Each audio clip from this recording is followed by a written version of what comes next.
Hello বন্ধুরা, গঙ্গোত্রী থেকে eager explorer চ্যানেলে সুস্বাগত। এসে গেছে আমার গোমুখ ট্রেকের চতুর্থ পর্ব। আমরা বেশ সকাল সকাল ভোজবাসা থেকে বেরিয়ে হাঁটতে আরম্ভ করলাম চিরবাসার উদ্দেশ্যে, যেটা এই ট্রেকের মোটামুটি মাঝামাঝি একটা জায়গা। কিছুক্ষণ হাঁটার পরেই আমরা একটা এমন জায়গায় এসে পৌঁছলাম যেটা পুরোপুরি ভূর্জপত্রর গাছে ঘেরা।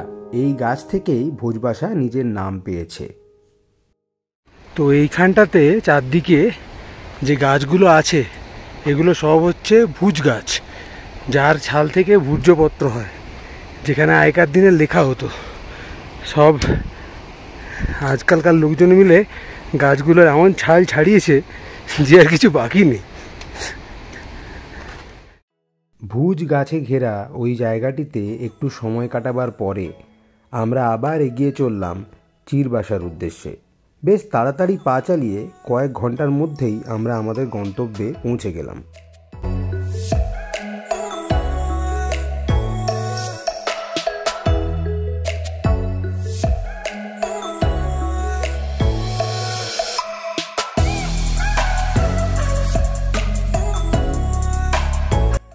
একটু হালকা প্রাতরাশের পরে আমরা আবার হাঁটতে আরম্ভ করলাম গঙ্গোত্রীর উদ্দেশ্যে।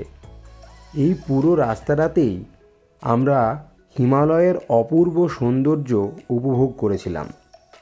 রাস্তাটি এমনিতে সহজই ছিল, তবে মাঝে দু এক জায়গায় আমাদের সেই খরস্রোতা ভাগীরথী নদীর বিভিন্ন শাখা প্রশাখা পার করতে হয়েছিল নড়বড়ে সেতুর উপর দিয়ে।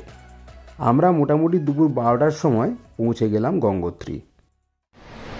আজকে আমরা সকাল 6:30টায় ভোজবাসা থেকে হাঁটতে শুরু করলাম এবং বেলা আন্দাজ 12:30 নাগাদ এই গঙ্গোত্রীতে এসে পৌঁছলাম। আমরা সেই হোটেলটাতেই আছি যেখানে আগেরবার ছিলাম। তো আমরা ঠিক করলাম এই যে গঙ্গোত্রীতেই থাকা ভালো আজকে রাতটা, কারণ 3 দিন ধরে হাঁটাহাঁটি করার পর সবাই খুব ক্লান্ত, সবাই একটু বিশ্রামের দরকার ছিল। আর আমাদের কাছে আরও একটা রাত বাকি আছে, তো সেটা কালকে আমরা কোথায় থাকবো সেটা এখনও আমরা ঠিক করিনি। তো আজ সন্ধ্যেবেলা সেটা ঠিক করে তারপরে আমি জানাবো। আর সন্ধ্যেবেলা আমরা একটু গঙ্গোত্রী ঘুরেও দেখবো। হ্যাঁ, গঙ্গোত্রী আগের দিন তো সন্ধ্যেবেলা এসে পৌঁছেছিলাম বলে কিছুই দেখা হয়নি, তো সেটা একটু ঘোরাঘুরি করে দেখবো আমরা, সেটা আমি ভিডিও দেখাবো। মূর্ধান্য ভোজনের পরে আমরা বেরিয়ে পড়লাম গঙ্গোত্রীর আশেপাশের জায়গাগুলি ঘুরে দেখব বলে। কিন্তু 3 দিন হাঁটার পরে আমাদের সবারই পায়ে ভীষণ ব্যথা হয়ে গিয়েছিল, তাই শুধুমাত্র অপূর্ব সূর্যকুণ্ড জলপ্রপাতটি ছাড়া আর কিছুই ঘুরে দেখতে আমরা সক্ষম হইনি।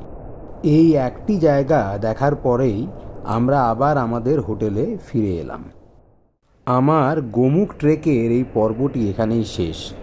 যদি আপনাদের এই ভিডিওটি ভালো লেগে থাকে তাহলে অতি অবশ্যই লাইক, কমেন্ট এবং শেয়ার করুন, আর আমার চ্যানেলে সাবস্ক্রাইব করুন। নোটিফিকেশান আইকনটিও প্রেস করতে ভুলবেন না, যাতে এর পরের ভিডিও আপলোড হওয়ার সঙ্গে সঙ্গে আপনারা জানতে পারেন। আবার দেখা হবে এর পরের পর্বে, যখন আমরা গঙ্গোত্রী থেকে হরিদ্বার পৌঁছে আমাদের কলকাতার ট্রেনে চড়ে বসব। ততদিনের জন্য গুড বাই।